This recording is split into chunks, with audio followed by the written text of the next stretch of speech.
Welcome to Two Deep, Hokies Under the Influence, a Sons of Saturday podcast. I'm your host, Pete B. I've got my co-host, Sam Jesse, and it's June, people, and you know what that means. It's magazine preview season. It's one of me and Sam's favorite times of the year. Look at that beautiful Athlon mag he's got right there. We're going to go over Lindy's and Athlon tonight, where they have the Hokies, a bunch of other things, and some news and notes, of course. But I do need to issue to Sam a congratulations. He came back from his vacation engaged. Congrats, Yes. Sam. Thank you. Thank you. That did it on a hike, and that ring weighed about 1,000 pounds in my bag on the hike up there. But yeah, they burn a hole in your pocket. I've been there that's only for once, sure, man. and hopefully only once That's for both good. of us. That's good. Yeah, that's the goal. That's the goal. Why don't you kick us off with the cheers, man? Yeah, I mean, my cheers is to a great trip. I did my nice little Euro trip, last big trip for a probably for a few years for me, but magazine season is one of my favorite times of the off season, so I'm very excited for that. But couldn't go without saying a cheers to all the fathers and father figures out there here on Father's Day. Spent the weekend been with my dad, golfed yesterday. Just hope you got to spend time with the fathers and father figures in your life. And if you are that father figure, thank you. Yeah, cheers to the dads. All right, man. News and notes. So the House settlement decision finally came down while Sammy was away. The rev share model, Sam. Good step for college athletics? Probably. I think so. I definitely don't think it's a step backwards. I think there's a lot of issues that come with it, and a lot of the headaches we've seen over the past few years with the lawsuits and the changing rules constantly. We're probably going to see that for another few years. But I think this was a step forward in some sort of structure around payment. And I think going from under the table with the McDonald's bags to the Wild West above the board, now it seems like we're starting to get there with something structured. I would not be surprised if in 3 to 5 years, probably more like 5, that you see some sort of collective bargaining employment status. That this seems like the gateway for that.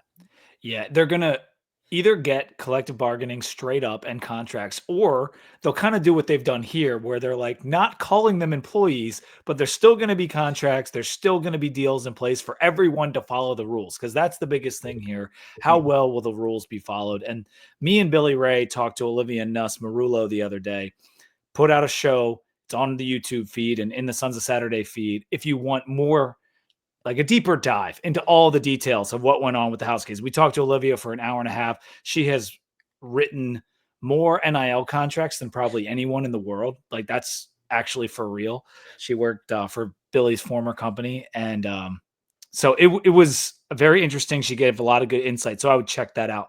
And we also had the podcast from Witt and Bill Roth on the House settlement as well. And Witt's sentiment was finally, and that they're ready for this and that they're prepared.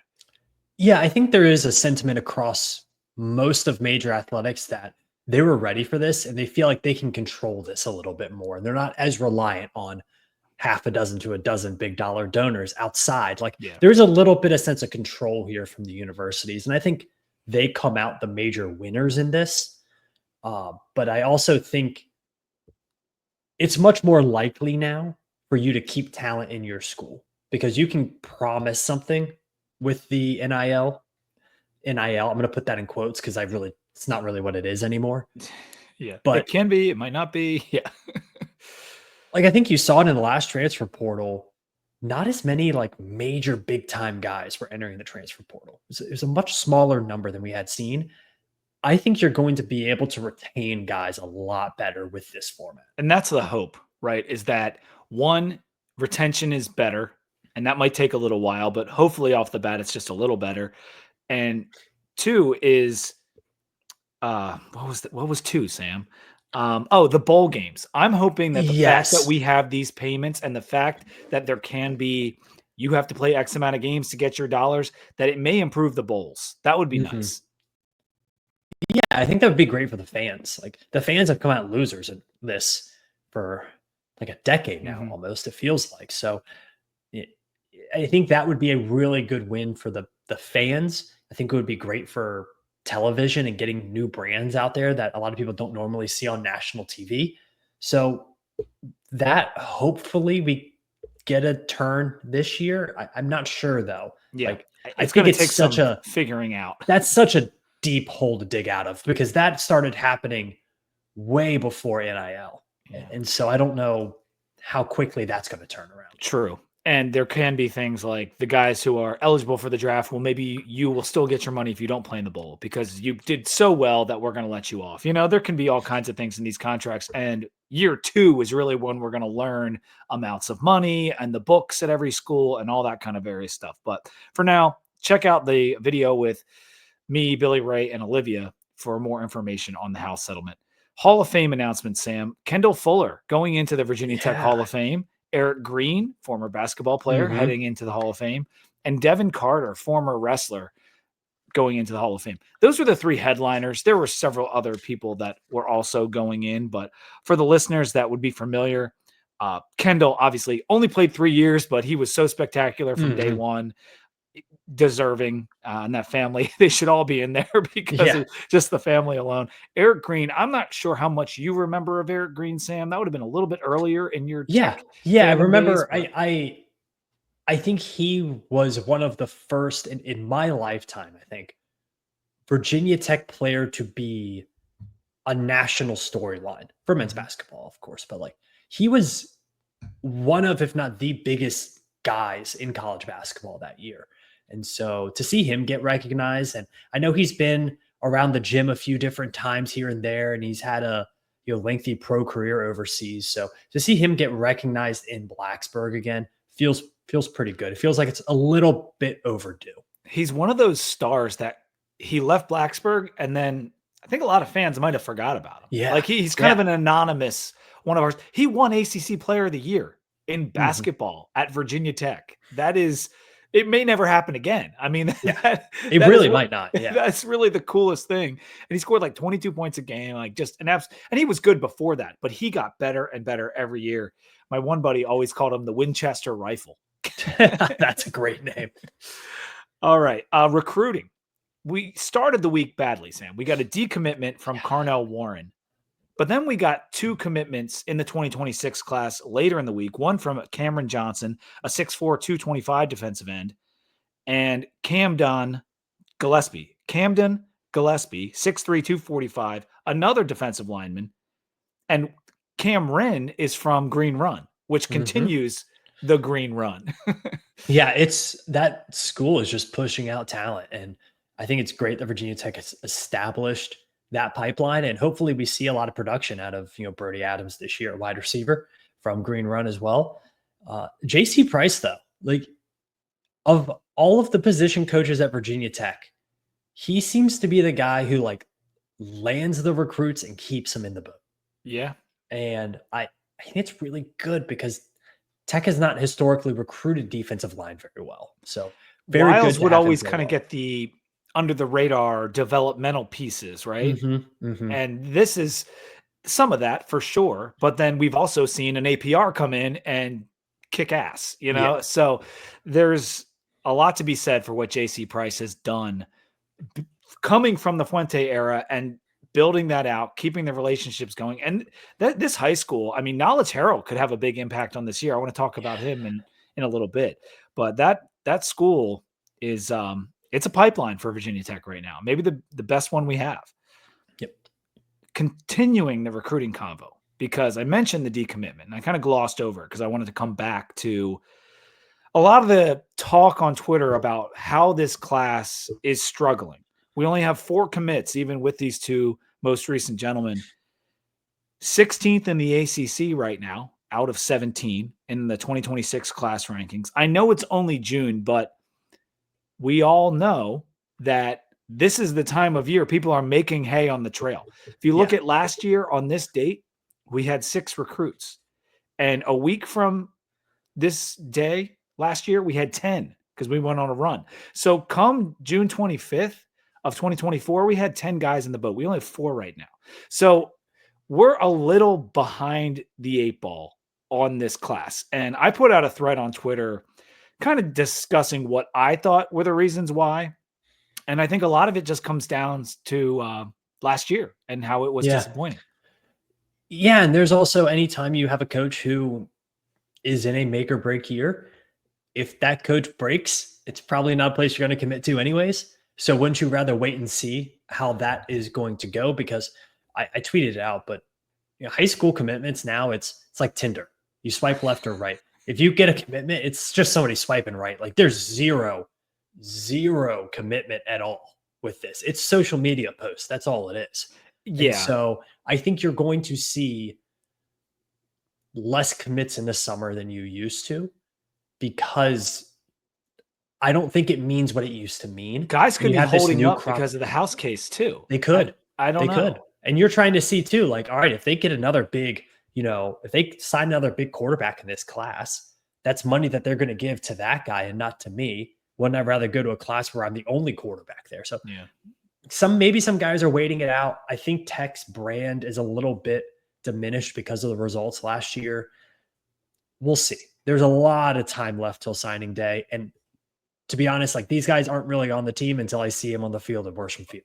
I know. And the Cornell Warren thing, people said they saw it coming. Like it wasn't a mystery that he was potentially going to decommit.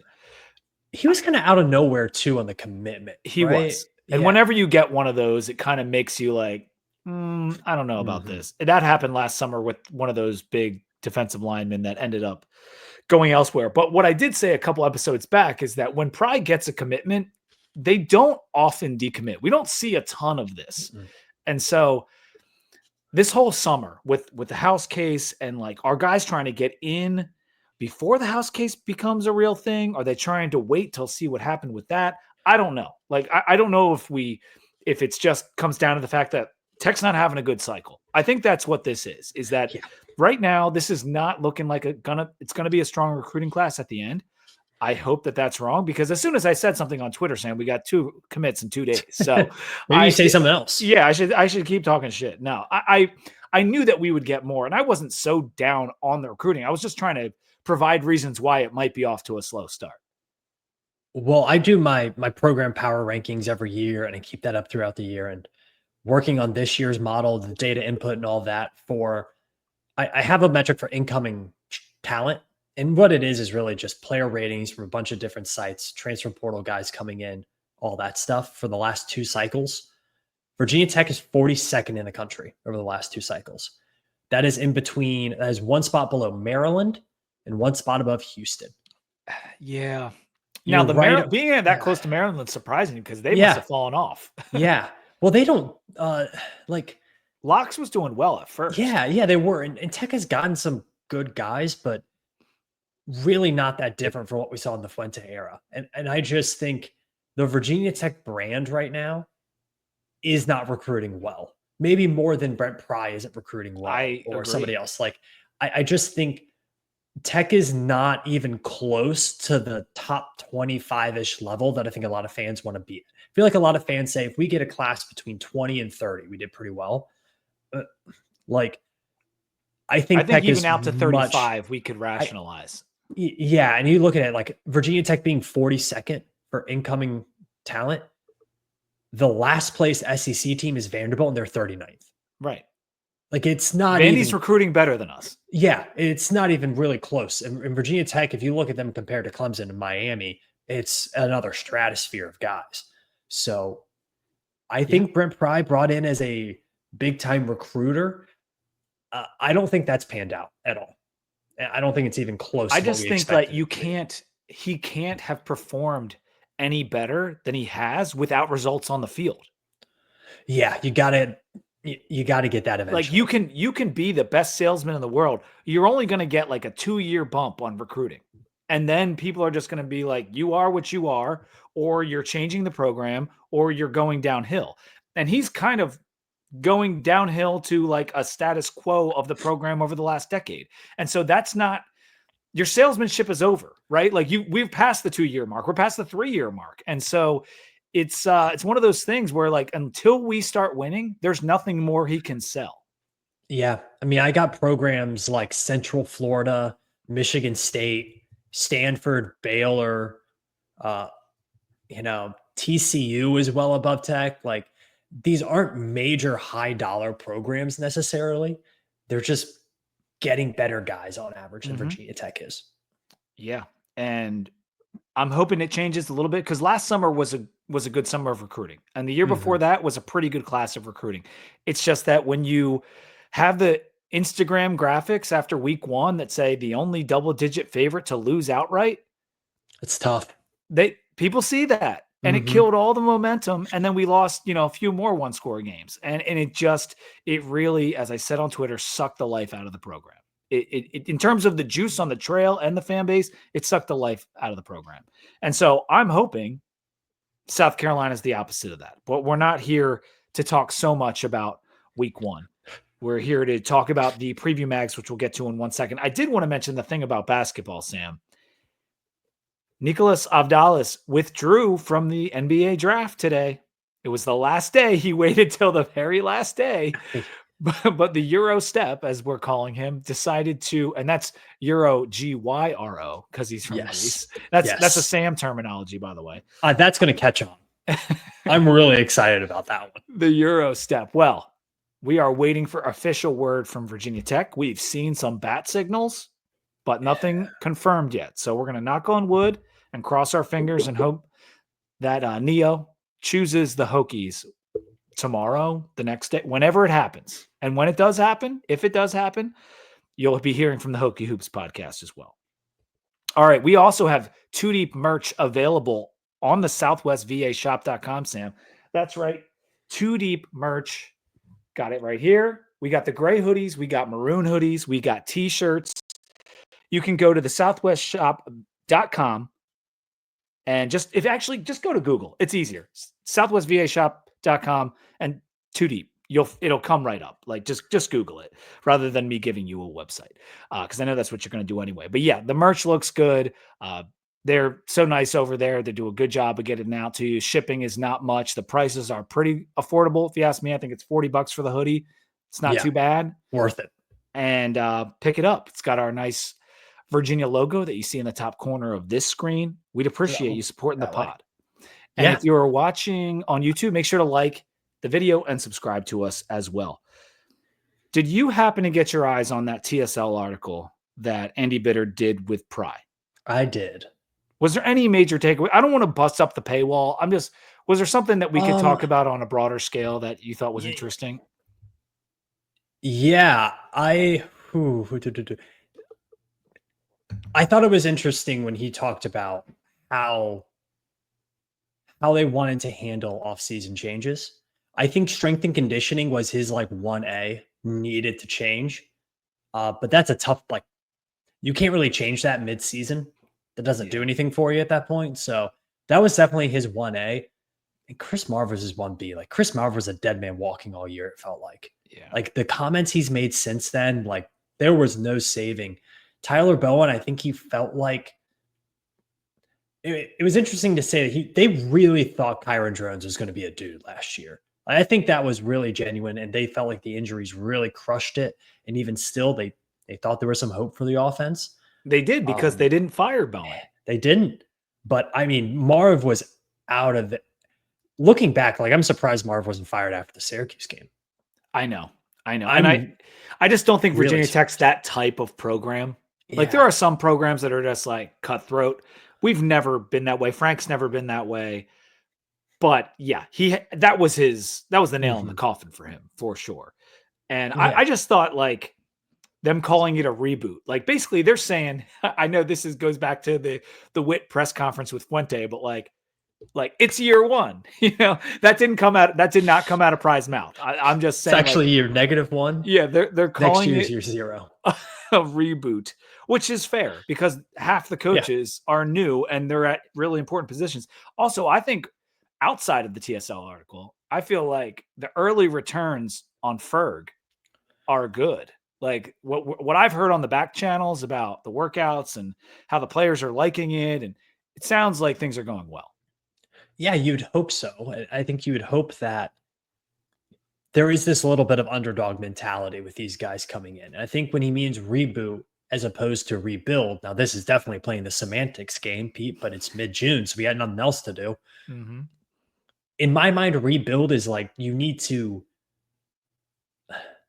like there needs to be a new structure around everything. Like you're trying to build the structure. I definitely feel like Pry thinks that they have the structure in place, but they just needed new talent.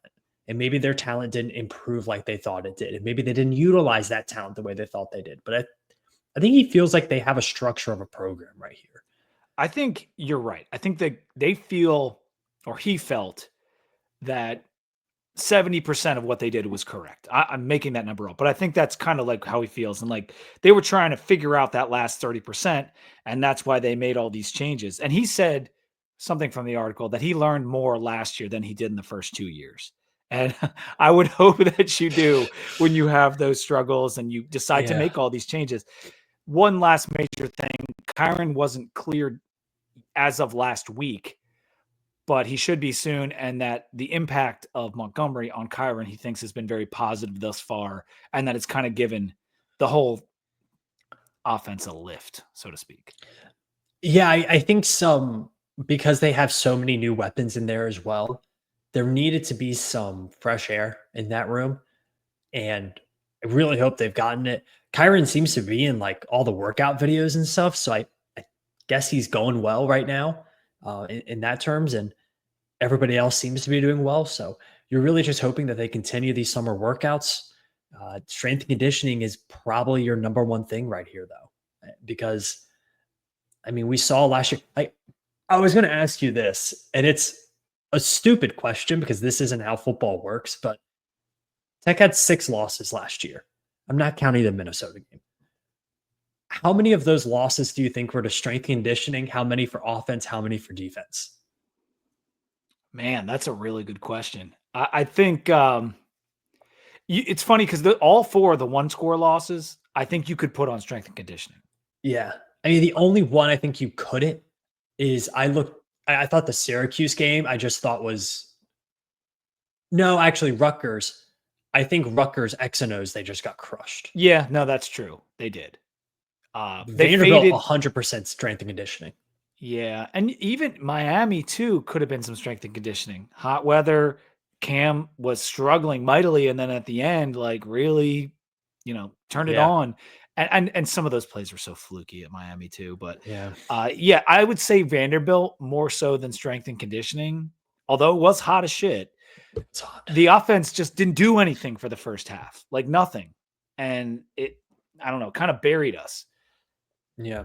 Anyway, I just thought it was interesting. Like there were, I think Pride left last year thinking that strength and conditioning and defense were far bigger issues than the offense. yes, yeah, he did. Like far bigger, which we like to yell about the offense more than anything else. So it's just interesting.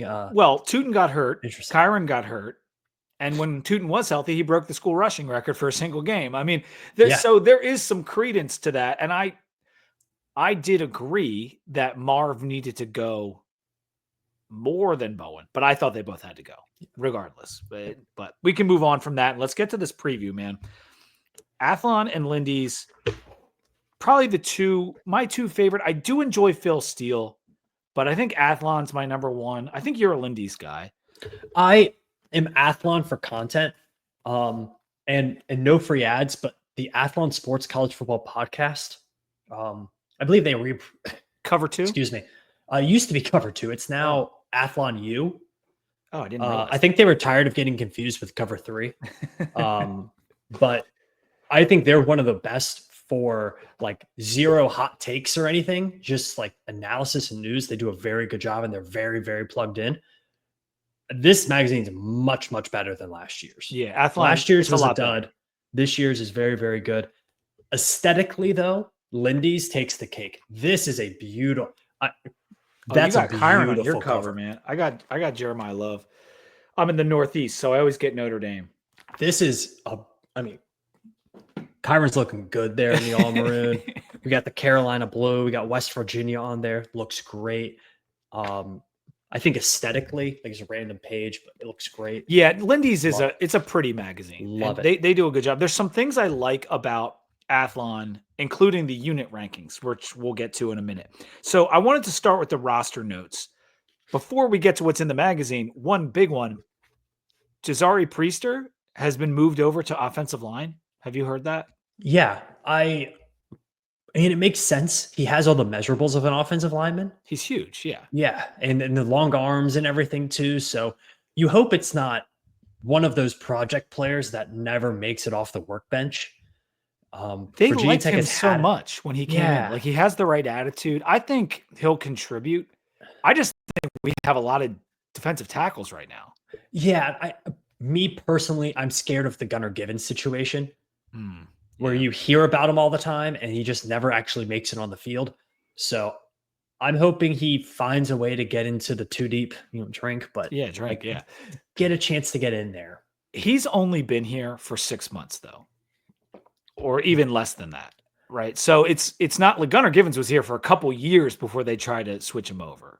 So this Yeah. is a quick switch. Like, okay, maybe that's not good for you, but we like your mentality. Let's switch you over the offensive lineman. And we need offensive linemen. We still need offensive linemen. So that I like the move. I like the move.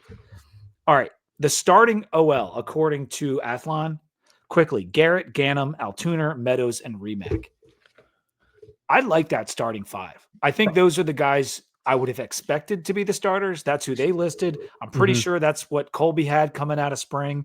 And so Meadows was the only one I thought was in question at the right guard spot, but he's so big, and putting Remack on the right tackle and Altuner in the middle all makes sense. And then you got Ganem, who was our highest recruit from in-house on the offensive line. He's finally going to get started. He seems like he's finally healthy. So that's a good step. And then you got Johnny Garrett assuming the left tackle role. Now that's probably the biggest question. Yeah, I think left tackle is always going to be a question unless you have an NFL draft pick over there. Like, I think there's always going to be a question mark at that position. This five makes sense to me. It's crazy how young this group is, though. I mean, there's a lot of youth on here. Well, I think Altuner is young. Remack is not. Garrett's really not either. I mean, Garrett's been around. Garrett's. I was talking more. If you look at that, the guys behind him, Tommy Ricard. Oh well, yeah. Lucas Austin, Aiden Lynch. Like it gets thin. Like it gets young really fast, and one of these guys is going to get hurt during the year, right? That's how football works, and I think it's going to be really. Who's number 6? Like, if those are the starting 5, who's 6? Cunningham. Cunningham. Yeah, I mean, he's a guy who has shown it in college. Played college football, yeah. Started a lot of games. Yeah, and I think he's a guy who can also. I don't think you want to put him at tackle, but he's played enough football where I think if you needed to move him from right guard to left guard, I know it's very different with the footwork because everything's opposite, but he wouldn't be a deer in headlights. No, and he played tackle at Georgia State, right? That was his position. Yeah, he did, and I just think something was weird about him last year. Yeah, like he came in with a lot of hype and then like never saw the field. Something weird was going on there. So he definitely needed a fresh start with the new staff. So, well, we know that Crook was making some odd personnel decisions on offensive line. And so I'm excited to see what Moore decides to go with. But that was the starting O lineman. RB1 is Terrion Stewart, who we have not seen yet. But I was watching some of his highlights. Someone posted about him on X the other day. And God, is he a bowling ball? He's so fun. Like I remember he had a game. It was a Maction game against like Western Michigan, I think it was. And it was it was so funny watching him run because he had no blocking, but he was just like, I'm going to run directly straight down the field. And they call him dare bully. you to try to tackle. Yeah. I mean, he's guys are calling him bully. He's as north-south as it gets. And I think that works really well because Virginia Tech, again, we're going to have a new offensive line coach and a new offensive scheme, but is very inside zone heavy, always has been. And so I think he fits that really, really well. Yeah. So I'm excited for Terrion Stewart. Like, I think he could, this is a hot take, really hot. Of everybody on the offense, I think Terrion Stewart has the most like potential all ACC out of anybody on the offense. Yeah. Because he could put up some really big numbers. It depends on how they want to design it, but we've seen with Virginia Tech the last few years, the guys we had in house were always better at run blocking than pass blocking. We've been over it a million times. Everything's changing. New OC, new Yep. offensive line coach. But you bring this kid in, like you want to run the football with this guy. And then they had Hawkins at 2. And then we got Braylon Bennett, who is a pretty good receiving threat as well as a running threat. I like Bennett. I like him a lot. And then you also have Prelude. Yeah, that's true. Mm-hmm. PJ is there too. So I like the way the running backs room is sitting as long as we get what we think we're going to get out of Stewart. Because if he is the one, everyone else kind of falls in line behind him. I don't really want any of those other guys to be the one. You know what I'm saying? Mm-hmm. All right. At D end, Jonkum and Bell were the starters. And so that's just kind of fascinating. Despite whoever we had in house, we just went with the 2 newbies at DE1. And then at DT1s were Gilliam and Copeland. No surprise there. Makes sense. 2 starting linebackers were who you'd expect, Keller and Woodson. And then we had IBM in the starting lineup as the nickel with knowledge behind him. The true freshman comes in as the backup nickel. Yeah, it'd be awesome to see him get some time. He's one of in the slew of new coming DBs that we saw this spring, one of the guys who got a couple shout outs there. For sure. I think having him back there, it doesn't look like we'll have any Josh Clark at cornerback this year. So that opens up another slot of, they have Thomas Williams at CB1, opposite of Lovett. So it was Lovett and Thomas Williams as the starters. And I know whenever I hear about Williams, I'm like, is it Christian? Is it Thomas? And Thomas was the one that had a couple kick returns where he looked pretty good. So he has a chance to get on the field in a couple different ways here. So that's probably right, but they might not have had the Hawaii kid on here. I believe this was written before his commitment. This is written like as spring games are happening is when this is the spring really transfer window. Not a ton of those guys make the cut into. I need to check if he's still on Hawaii. I thought I was going to do this. That's a good point. And then the safeties were Reddish and Tyson Flowers. If you guys haven't watched Colby's interview with Tyson Flowers, he posted it to X. It's a must watch. And Josh Pate even retweeted the interview. So that's how good the interview was. But I love this Tyson Flowers kid, man. He seems like he's got a good head on his shoulders, and pairing him with a young and talented Reddish is very exciting. And you got Ellison Koval right behind them. I think you're going to see a bit of a flip-flop between IBM and Sherrod Koval. Who's that 5th guy back there? I think that's going to be your. That makes sense. Yeah. Koval is a veteran, and he was, even after his injury at Clemson, he came in and played decent for them. Yeah, but I think that's going to be your switch. Do you have a nickel out there? Do you have a third safety back there? Or do you maybe drop both of them and bring in somebody, like a Caleb Spencer to be your third linebacker, like a whip guy? I think there's a lot of flexibility here with that back 7. Definitely. And I'm really excited to see how they use it. You've got, 7 different guys that could start at one of the safety positions, whether it's Caleb Spencer or the actual safeties or maybe a corner. Like there's a lot of different guys that could. IBM 4 safeties who have started multiple FBS games at safety. That's great. Yeah, that's great. There's and that's not including a guy like Knowledge and JoJo Krim, who just came in and got so much love from Coach Pry and the staff over the spring. All right, random player notes from the Hokies. Tucker Holloway, first team all ACC punt returner. That's pretty nice considering he's coming off an injury. He still got the recognition of how good he was at punt returner 2 years ago. What if he was just like the next, like Devin Hester? You know what I was thinking? Dwight Lightning. Remember what the heck? The Iowa kid, Dwight. He played in the Super Bowl. God damn it. Iowa. Tim Dwight. White. Okay, because you were saying white Iowa kid who played in the Super Bowl. And I'm like, Pete, how are you not yelling Cooper DeJean right now? But like, Cooper DeJean. The return man. As a Browns fan, I mean, Josh Cribbs played quarterback in college, but like, I want a Josh Cribbs guy. Yeah. He just catches the ball and runs. Like that's all he does. That's his position. That could be a weapon for us. If Tucker is back to it really could. The way he looked because he was electric on punt return. I mean, it could really be a weapon, and this team needs that. We need that X factor. We need like 2007, 2006 levels of Beamer ball to be successful this year. Like, I don't think this is a Virginia Tech team who's going to outgain you by 100 yards and stifle you to under 200 yards of offense. Like, you're going to have to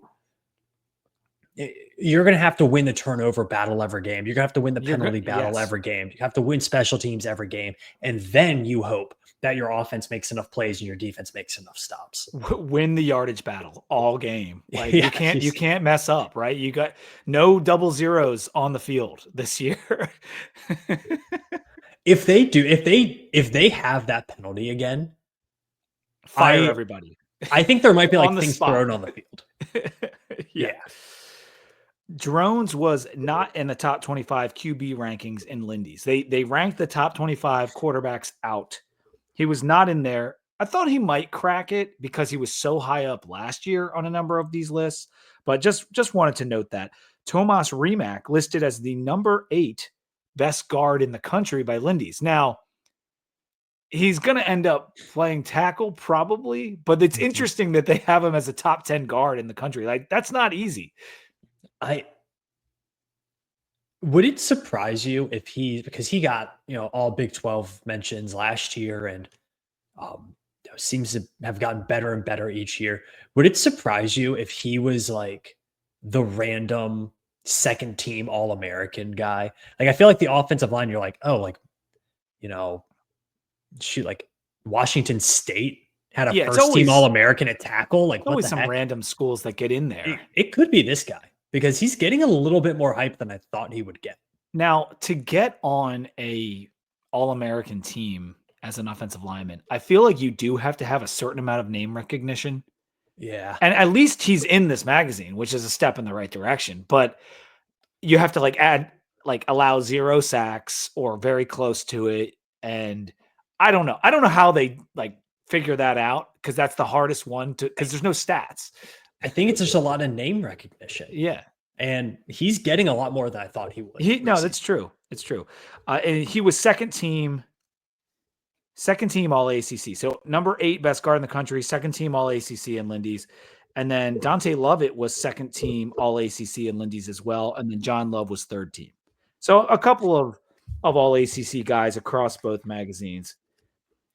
Let's move to, before we get to where the teams are coming in the ACC, like predicted order of finish, which I know people are probably interested in, let's talk about the unit rankings, and then we'll take a video break after that. These are the unit rankings from Athlon. You can see them on your screen if you're watching on YouTube.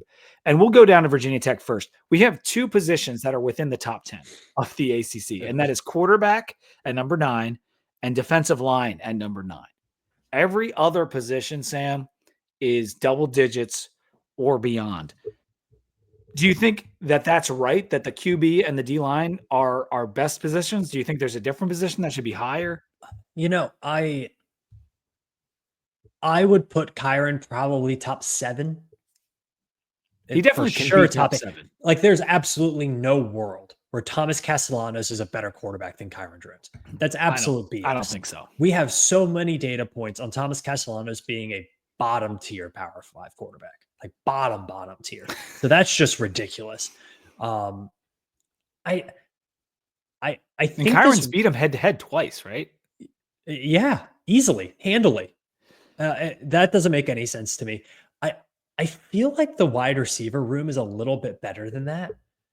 I think we don't have the experience there, but getting Tucker Holloway back, I think, will help pass catching more than people think. Donovan Green was a really productive player in the ACC. Cam Selden, really highly rated. Yeah, they're putting no love on Donovan Green's name with these. And Aiden Green is a guy who we know has so much spark to his game. And then behind him, behind those guys, it's all 4 stars. Wiggins and Brody are the 4 stars behind them. So it's I think that wide receivers being a little bit disrespected here. Like, I don't like who on Duke. I'm trying to Duke did have some good guys last year, but I feel like some of those guys left. I don't know. Is Pankel still there? I hope Pankel's not still there. Pankel's been there since I was in college. Yeah, right. So Yeah, yeah, I don't but believe he defensive is. line being one of our He's top not. positions, I think makes sense because Mhm. I like the starting four. If we get anything close to what Ben Bell was able to do at his previous stop and what Jonkum's ability could translate to at defensive end, I think that D line is just because we still got Burgos back there. We got a bunch. We got Laws in the middle. Mhm. Um, I, we got all the transfers that came in. I like the defensive line. I think that could be definitely higher than 9. And I think I have a Mhm. lot of faith in the DB group. I like the DB It's group. totally new, and I think the DB group is such a schematic question. It's almost hard to rank them anywhere else. I I don't think they're going to be the most talented group of guys, but schematically they might throw quarterbacks for a loop all year.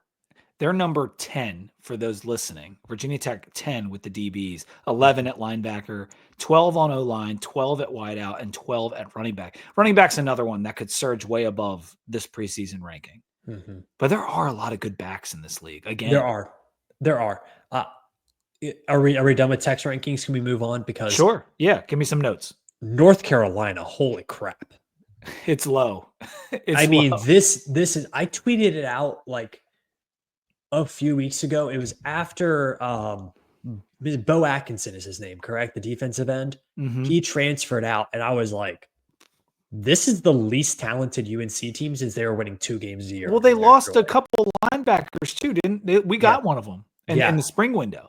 And so this is the one of the least talented North Carolina teams we've seen in probably a decade, maybe more. Yeah, because Mac It's was putting up crazy. a It's lot of crazy. good classes. Even Larry Fedora was putting up good classes. Mhm. And so I don't know. I don't think we've seen a North Carolina team built this poorly in quite some time. And I also look You gotta do it. which one? I know what you're gonna say. Go to your next note. Wake Forest is really bad, but I knew Wake I thought Forest you were was gonna bad. say I thought for sure you're going for Stanford. Stanford is hilarious, but like it's not their fault. There's 17s across the board. Every position, they are Pete, last. That can't be true. Pete, there's still a calendar note in my calendar to remember to bet Stanford over wins because they had so many good freshman players last year. Like all the best players in their team were freshmen. They had these spark moments. I was like, man, they're gonna beat pull some upsets on the farm. They have a little bit of talent. They've recruited decently well the last couple years. All of that's done. Like You would they have been are. right if they didn't fire Taylor. Is that as ground zero of a like starting block as you could get for Andrew Luck? And yeah, it is. I mean, You look at this. This conference isn't even good, and they're in last at every position. I know that this is the Athlon people. They don't know everything, but like this isn't good. Like that's as bad as it freaking gets. Yeah. And to think, Sam, to think that we decided to add Stanford and Cal for football reasons. These are two of the dumpiest programs in this conference. I know SMU was a good ad, but we added these two before we added SMU. Yeah. And Stanford is a They're bad. dumpster fire They're a right now. mess. Both And Bay what's Area crazy schools. is better. Who's in a better position for the future, Cal or Stanford? I mean, I think it's Stanford, one because richer history and more richer recent history for sure. And Andrew Luck. I think that he is Yeah. going to end up his dad was a well-known college administrator for a long time. They'll get it right. Right now, what's going on at Cal with Rivera and the power struggle and a coach that Rivera didn't hire, but he's the GM. I just that seems messy to me. Mm-hmm. I'd And agree. they just lost Jaden Ott, Mendoza, all these other good players. Like they got screwed just as bad as Stanford, but Stanford actually had a kind of a reason for it. Yep.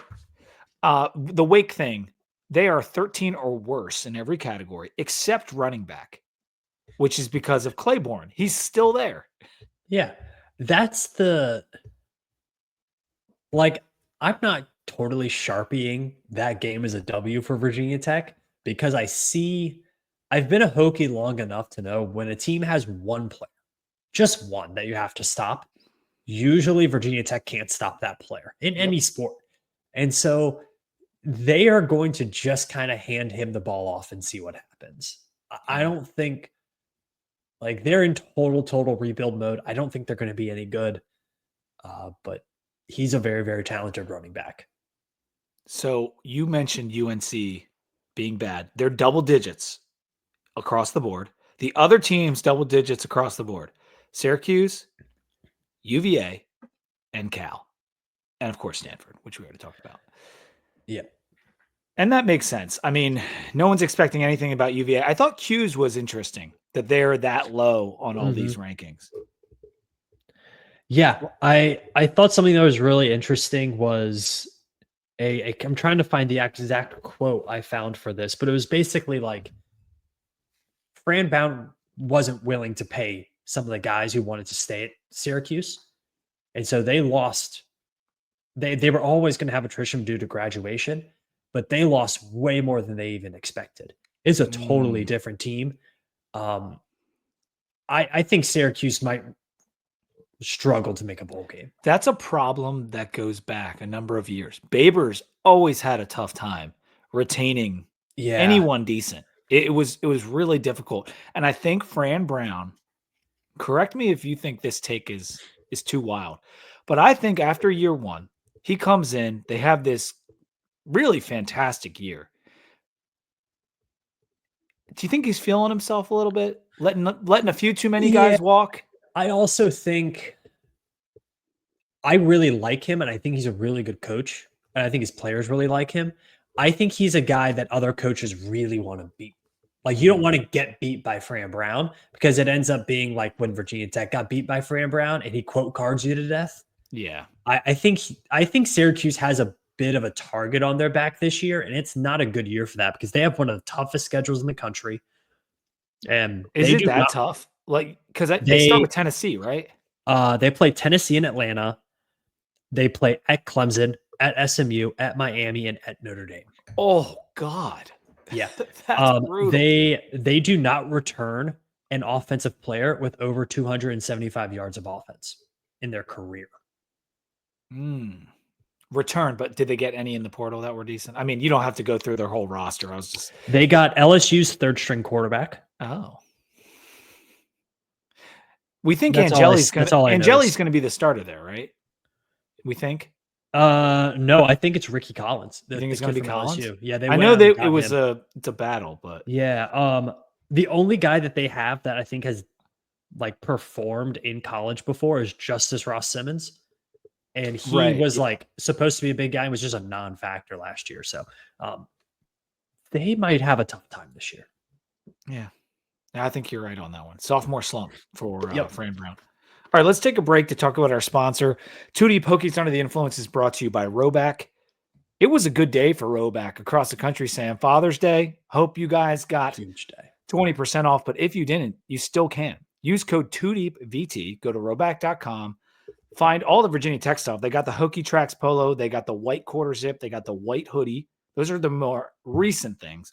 But they have a whole line of Virginia Tech gear, as well as all the other colleges that maybe your father went to, or your mom, your brother, whatever. A lot of houses have more than one school. So use code 2DEEPVT and get 20% off your order at roback.com. You can get women's stuff. They got the tennis skirts. They got the little dresses.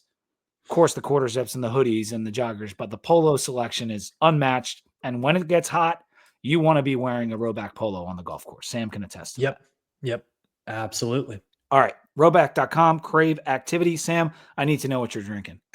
Well, part of my Euro trip was to Germany in Munich and had a great time. Had some awesome beer. The beer halls are great. There are some reviews up on the YouTube page. I was very jealous of some of your posts. Very fun. And I had to smuggle my way back a Paulaner from Munich. Oh. Yes, it does taste different in Germany. The beer does taste different out of the tap.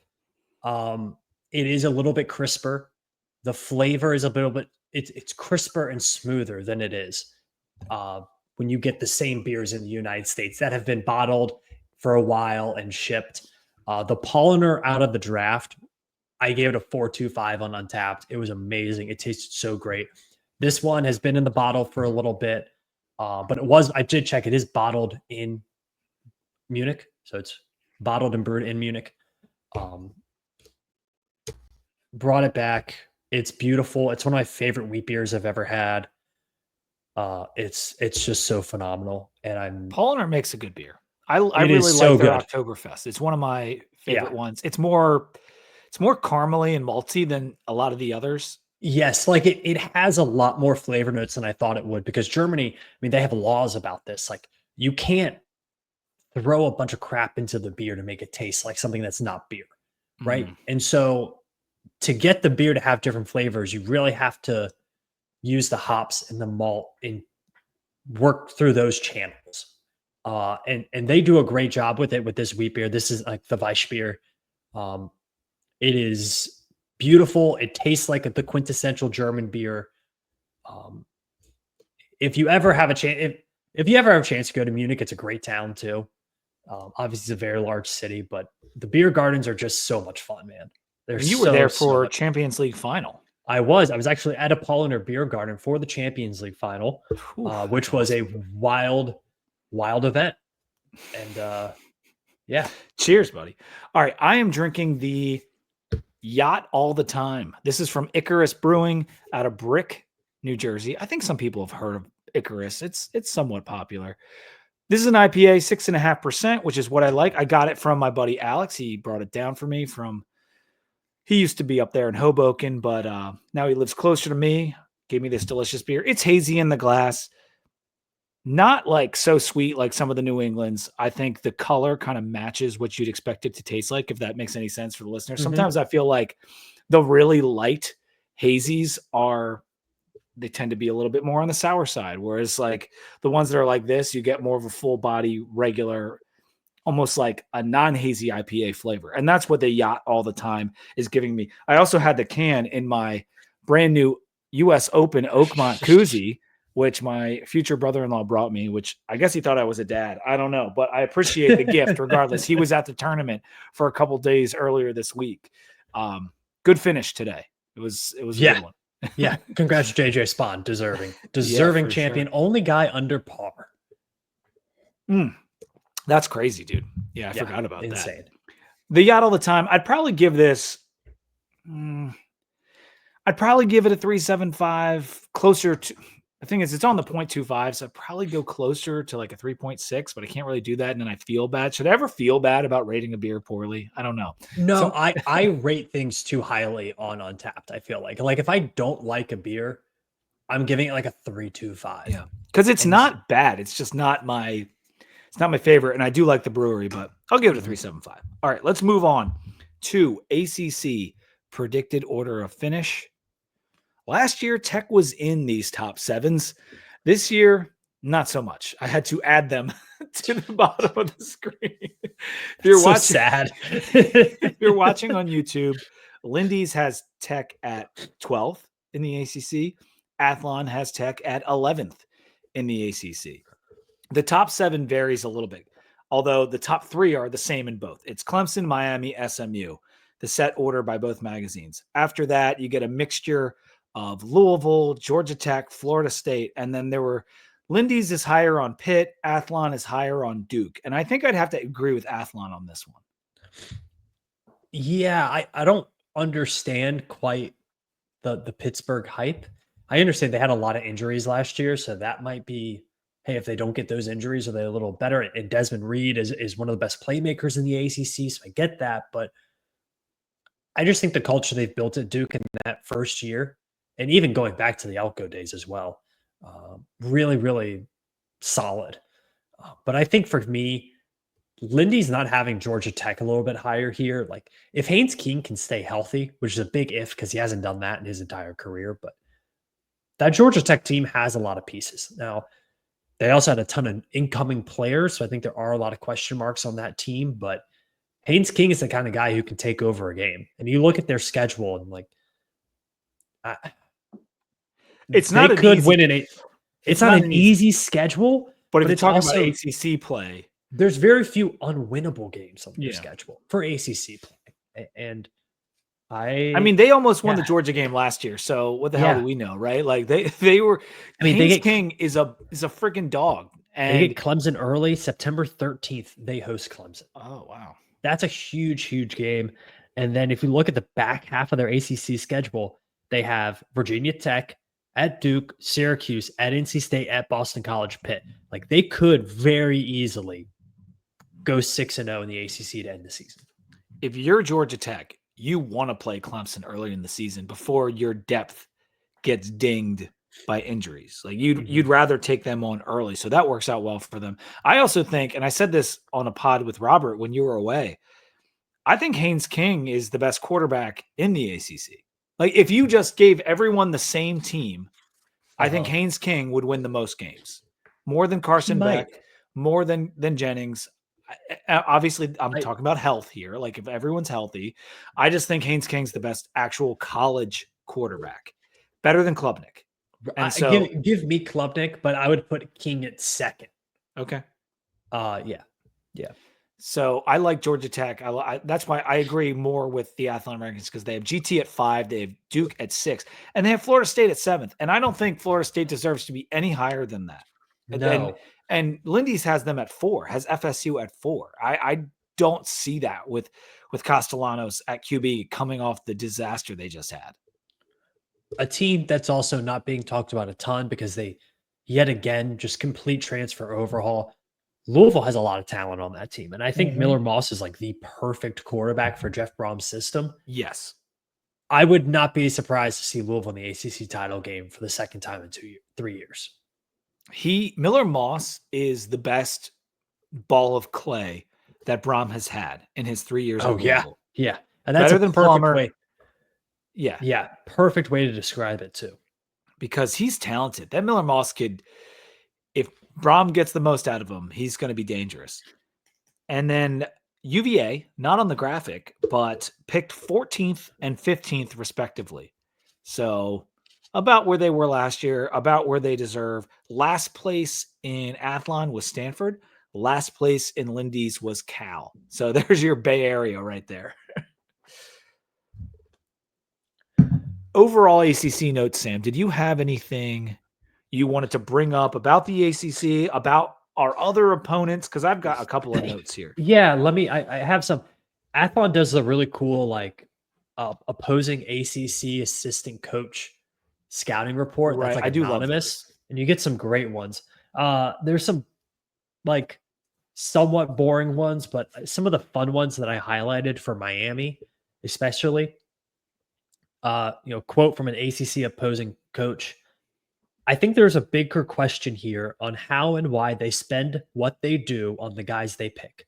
It's sort of like a Dodgers or Yankees mindset, spending on top end recruits and portal guys and not really a team focused culture.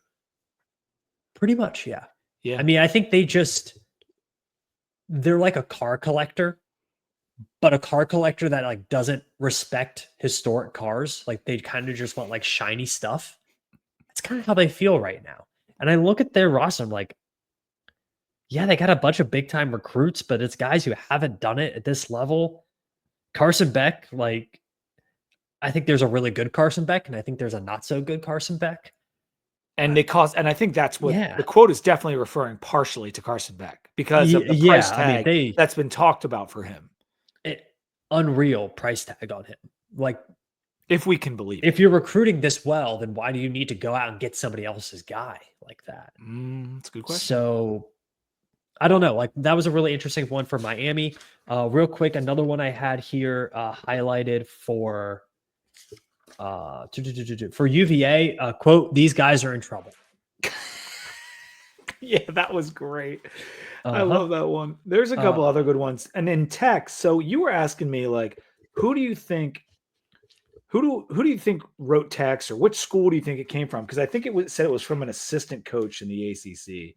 Yeah, they're all assistant coaches. Yeah, the Tech one, it basically said they're making slow improvements, they're inconsistent, they're going to simplify things for Kyron, but if you get the right guy there, they could be rolling. It sounds like someone we've played, someone that we've played a couple times over the years. I think it was probably someone on NC State, someone on GT, maybe FSU or Miami. I don't know. Like this, I went the other way. I thought this was for sure Charlie Wiles. well, that's NC State. That's one of the teams I said. 1,000%. 1,000. When I read this, I was like, this is somebody who like likes Virginia Tech. Oh, that's funny. I definitely thought it was someone familiar. Wiles didn't come to mind. That's a good call, man. Defense. If you don't know, he's defensive line coach at NC State now. Coached Virginia Tech defensive line for a while under Bud Foster. And I mean, this is how he opens it up with. The consensus around the league is it's not what they want to be in Blacksburg, and it's harder than it ever was. But if you get the right guy in there, you're going to roll. The question is, can that be Pry? Because he's the most Virginia Tech guy they could have. That's so somebody who knows Virginia You'd Tech. have to have a knowledge, yeah. And if you know Wiles and his quotes over the years, it sounds very Charlie Wiles now that you say that. And I honestly think, funny enough, I think J.C. Price might have done Virginia. Because that's somebody who doesn't like Virginia. Yeah. I mean, that one is hilarious. I just felt like if it was going to be someone from our staff, I was thinking about someone who's more like outgoing, like Coach Cheetah, or like who would do it from our staff, like someone who's not. Cheetah would be a good one because he was in the ACC before Virginia Tech as well at Duke. So it's interesting. It's fun to think about. Obviously, you don't know, and I think these guys, their personalities in an anonymous setting is probably very different than it is when they get in front of a microphone. Yeah, those are really fun. Go out and pick up a copy because even if you just flip to a random team, it's fun to get the page information on that team. But the anonymous coach scouts are usually pretty funny. It's one of the better things that everyone loves that piece of the magazine. All right, ACC notes that I had 9 teams, Sam, in the league changed defensive coordinators this year. That's over half of a 17-team league. That's a lot of new defenses. And we play a number of them. Pitt's running back Reed was first team All-American in Athlon. Some people love him. I don't really. Wait, is that right? Hold on a second. Did I mean to say All ACC or is it All American? It might be. I mean, I feel like it's got. It's All American. So he's second team All ACC in Lindy. He's the all-purpose back on All American. Yeah. I mean, but still, Pitt running backs, great history. I just didn't think Desmond Reed would be All-American caliber. So that's pretty fascinating. Clemson's defensive linemen Woods and Parker are both first-team All-American, but that was a lot more to be expected. Klubnik, second-team All-American. Arch was first-team All-American. Never really played a full game. What do you think about Arch being first-team? Selling magazines? First off, yes, selling magazines. Second, I think there is a chance that Arch Manning is just like that dude, and we see him put together a really crazy Heisman season. If you look at the number ones in these mags, I mean, Texas is number one on the cover of Lindy's. Like they think he's going to do it. On my Athlon, it's Arch. Yeah, I mean, he's the main. I mean, every year they have like one or two big national stories that they do a full feature on, and did you I don't see know, he might be that Texas team is so good again. They've recruited really well. Their defensive stuff. Their defense is going to be nasty. There's a full. This is actually you mentioned the articles this full spread on the Penn State running backs. That's a good one, and those guys are going to be nasty this year too. So the running backs in Pennsylvania, real good. Yeah, this is Arch Manning for me. As just a fan of college football, he, for me, feels like Trevor Lawrence and some of these other big time recruits who you just root for because it'd be good for the sport if they are good. Yeah. That's how I kind of feel about him. Even like Travis You want Hunter. to kind of see him he's a Manning, right? It's football royalty. You want to see him do something. It's going to be much more fun if he's crazy good. If he is the third Manning. It's going to be much more fun as a football fan if he's like that. So Rooting for him.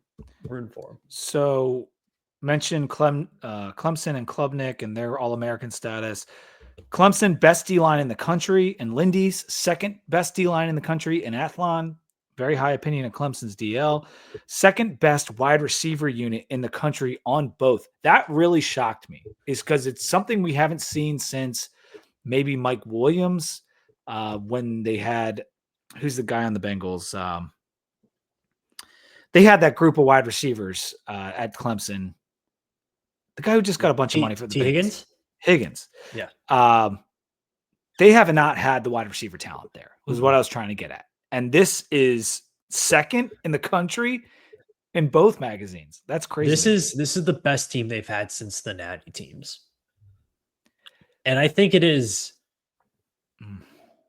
somewhat likely that I gave this on a hot takes. It was Robert, Brett, and I on the pod. And my hot take for college football going forth is not only does Clemson win the ACC and make the college football playoff, I think they're the number 1 overall seed. I still kind of feel like that. Because you don't think they're losing a game. I mean, they play LSU week 1. LSU has lost their last 5 season openers. Did you know that? I knew that it was bad because I think they were talking about on cover 3, but 5 is a lot. I think there's a chance that they put together a regular season that is somewhat close to like the 2014 Florida State, where they were beating everybody like by 40 points. I think they could do that because they're not going to lose ACC regular season. I don't think so. I don't think so either. Going back to their wide receivers, T. Higgins, Justin Ross, and Hunter Renfrow all at once, right? Mm-hmm. All those guys were on the same team. That was ridiculous. And before that, I think when we played them in the ACC title game, I think that was Mike Williams' year and a couple of those other really good guys. But anyway, they're back in terms of the skill talent, I suppose. Now, running back for them is a question. There's no Shipley. There's no who was their lead back last year? Maffa. God, I'm struggling with the names right now. It's getting late in the pod, but that's their really only question on skill is who's going to be the running back. Yeah. Do they have a replacement there? They like this Gideon Davidson guy, but I agree. I think if they're going up against, I could see a team, especially later in the season, just kind of drop guys back and say like, we dare you to find a running back who's going to break that first tackle. So I think it'll be interesting, but I'm looking at their schedule really quick. They play Louisville on November 14th. I believe that's a weekday game. And then they'll have an extra long week before Furman, and then they play at South Carolina. So they basically have a week and a half break before, actually a 2.5 week break before South Carolina. Which I think is really good for them. Because I believe South Carolina, who do they play? I looked at this. I had it in my notes. South Carolina, they play at Texas A&M, and then they play Coastal. So they also have a they're doing not as SEC, easy as a cupcake, but like where they play the easy game on the second to last week. Well, South Carolina might be beat up by then, though. Yeah, one thing that Clemson has to fix from last year, Sam, is that run defense. And that was huge. And they're bringing back most of the guys on the deal. I think they might have added one. They added one big transfer. Oh, it was the kid from Purdue. They did add on the D line, but it's a lot of the same guys. And so I know there was health issues, but I'm not so convinced that this. I said this on a different show, and there's been a lot of shows this spring, but like this is not the 2017 defensive line on Clemson. I know it's good. I know it's number 2 in the country, number 1 in the country, depending on the magazine. It doesn't compare. And I know that was special unit, but I'm trying to like, they have questions like this. They can be number 1 all they want in these magazines. They got run all over by the Citadel. Tom Allen. Okay. Coming in. That's your answer. That's your hope. It's something I did highlight in the magazine. Compare this to the hires Virginia Tech has made with their last 3 defensive coordinator hires. 30 plus years as a defensive coordinator or head coach at the Power 4 level. That's Tom Allen, you're saying. versus 3 consecutive defensive coordinator hires that have never been a defensive coordinator at the Power 4 level. At least Cephas has been one and in D1. And I'm using D1. I'm stretching it as far as I We're can rooting go. for you, Sam Cephas, buddy. Trust me. We're rooting for you. But We man, really oh man. Man, oh man. I mean, they're taking like Tom Allen, like 4 years ago, won 10 plus games in the Big Ten as a head coach. All right. Last note on the ACC opponents before we do Vandy and a couple other ones, and then we'll move to the final schedule stuff. Miami, 4th best offensive line in the country, according to, I think that was Athlon. I don't know. One of these two, 4th best offensive line in the country. They're good. That's Mario Cristobal. That's his bread and butter. They're going to be very good there. They've recruited very well. That's going to help Carson Beck a lot because he should have a running game to work off of, and he doesn't have to. I mean, in some of those games last year, Sam, he threw it 40 times. Like it was not Kirby Smart football. No. All right. Opponent notes outside of the ACC. Vandy's tight end Stowers. We need to talk about this real quick. All-American in both magazines. First team, Vandy's tight end Stowers, who only had 2 catches for 46 yards against us last year, but hadn't really broken out yet. Yeah, and they also, he's a guy who like the way they run that option, some defenses will take him away and say, we're going to play we're going to one-on-one beat the run. Some defenses just attack the running portion of that option, and then they just dump it off to him. Yeah. So it's going to be like, he's going to have up and down games, but his talent as a player is really, really high. Yeah. He had 3 100-yard games, 5 touchdowns, 638 yards, and 49 receptions. 49 receptions for a tight end. That's a lot. And that consistency, what you just said makes a lot of sense. That the way they run their offense, he could be boom or bust. And I'm kind of grateful they didn't watch the Rutgers tape before we played them because he might have had a career day against us. I mean, yeah. Tight ends do historically and last year, there were times when we really struggled against tight ends. So I don't love this. It's going to be a question of what Megamind Sam Cephas can come up with. Yeah, let's hope so. Let's hope he does something. Moving to South Carolina, D.E. Dylan Stewart on their defensive line. First team All-American in both magazines. Sellers, 6th best quarterback in Lindy's overall in the country. 6th behind Klubnik, Nussmeier, Manning, Aller, and Beck. And then in Athlon, he had South Carolina as the 4th best QB unit. 4th in the country, Sam, because they're factoring Aaron Noland into that, I guess. Does it feel like it is like Lenore Sellers and like a ragtag group of guys? A little bit. I mean, I know Stewart is really good. Yeah, but I mean, they have one guy on each side of the ball. That's it's a really, like, the hype for them is really weird because it's almost reverse of what we normally see in college football. Like, we normally see the hype for the teams that do return a lot of those guys or did bring in a lot of guys.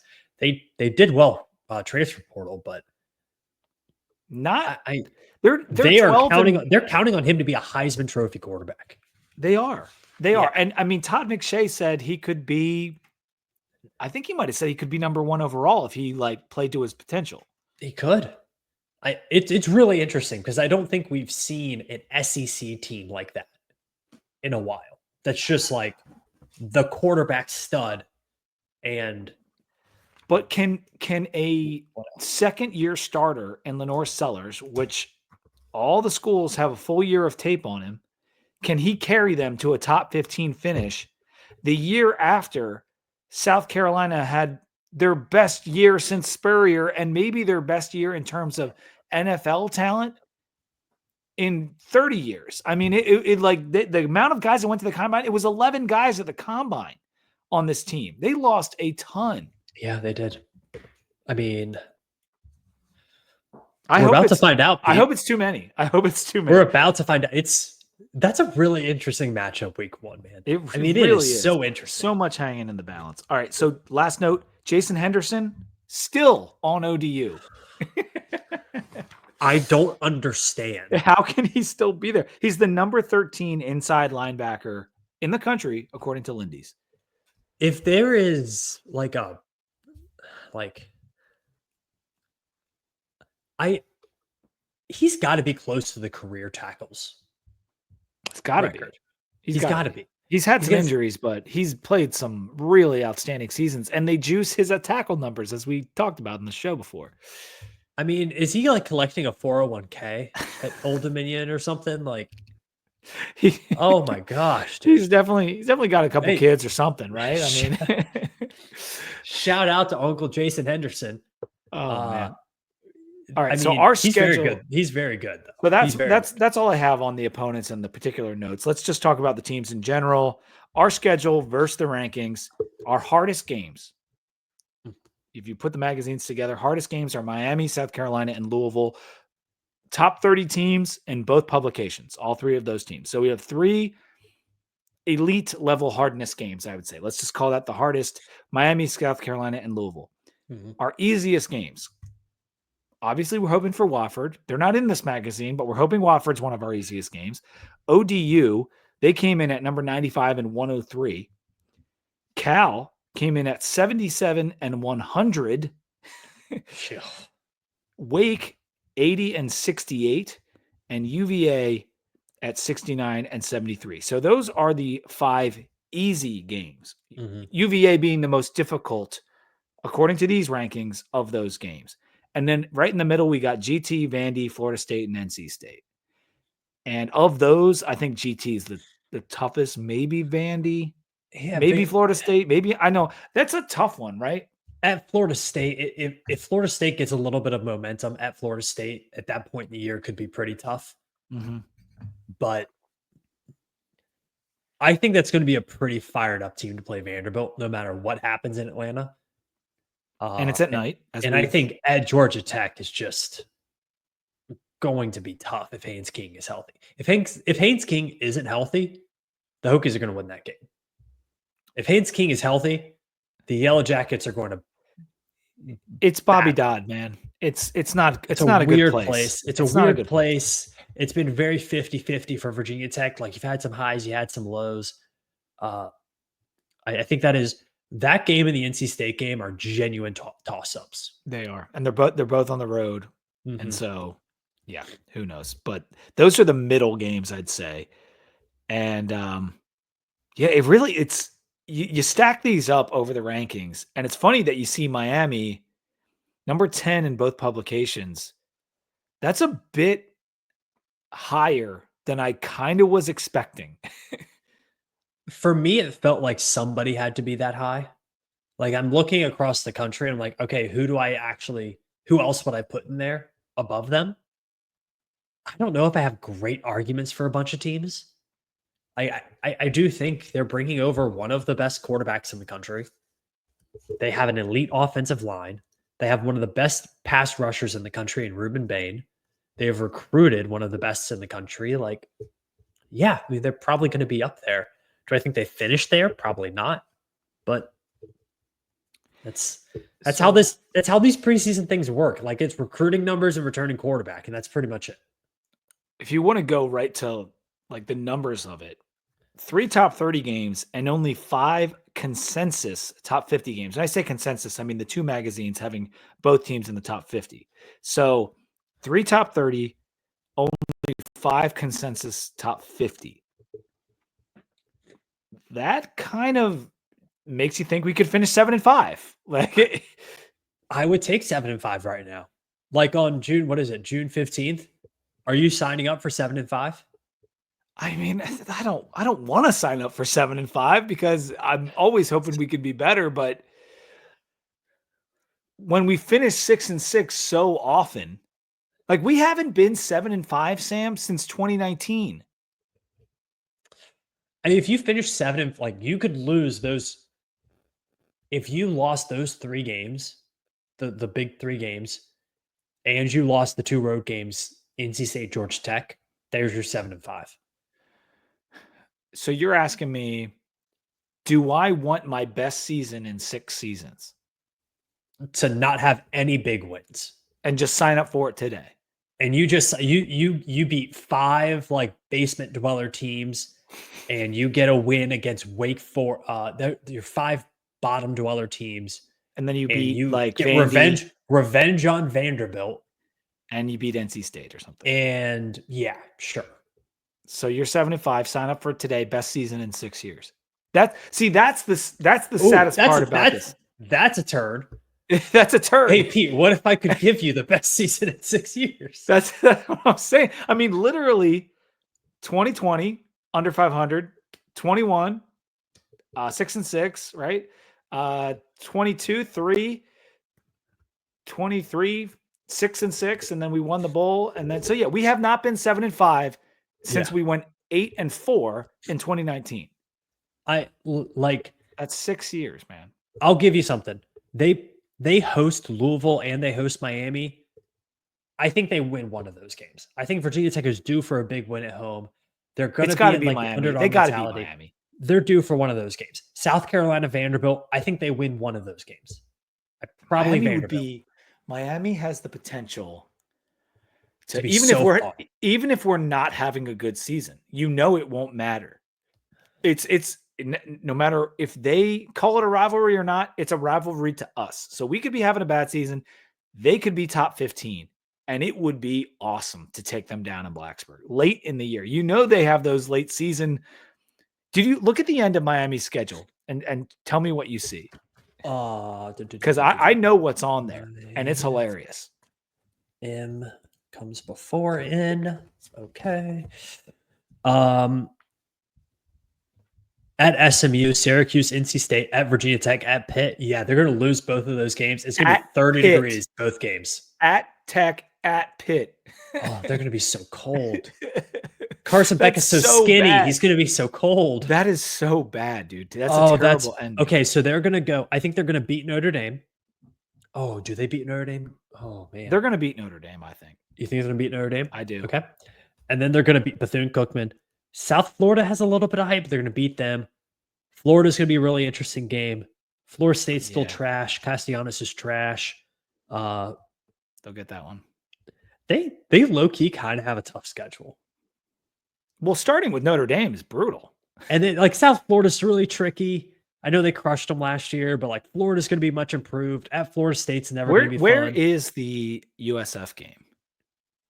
It's in Miami this year. Because it was in Tampa last year. Okay. That ending is tricky. It's awful. It's awful. Tricky. Man. And it would be very NC State to win that game at Miami. Yeah, they could do that.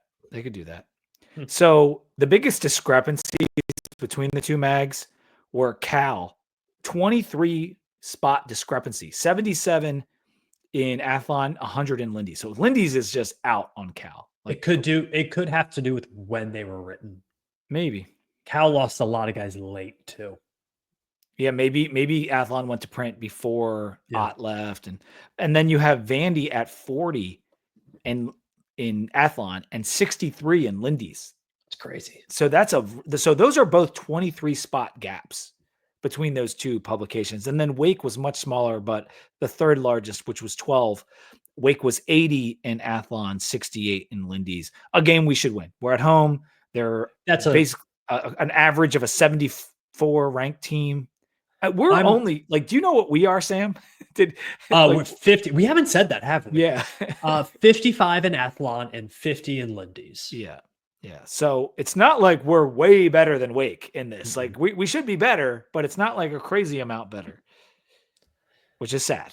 Yeah. Yeah. According to the rankings, like I think one thing these magazines they struggle with, if you've raised your talent floor, which I believe Tech has over the last 3 years, they have a hard time accounting for that because they haven't seen much of it. The reason South Carolina is at 12 and 13 in these two mags is because they've seen Lenore Sellers and he's the quarterback.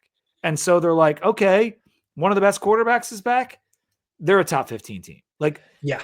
And Kyron sucked last year, and that's what they see. And they're not seeing, Aiden Green didn't really shine last year. He played good, but like we're expecting a lot from him. We're expecting a lot from a Caleb Woodson, someone that they know is a returning starter, but maybe we don't have the hope that we do.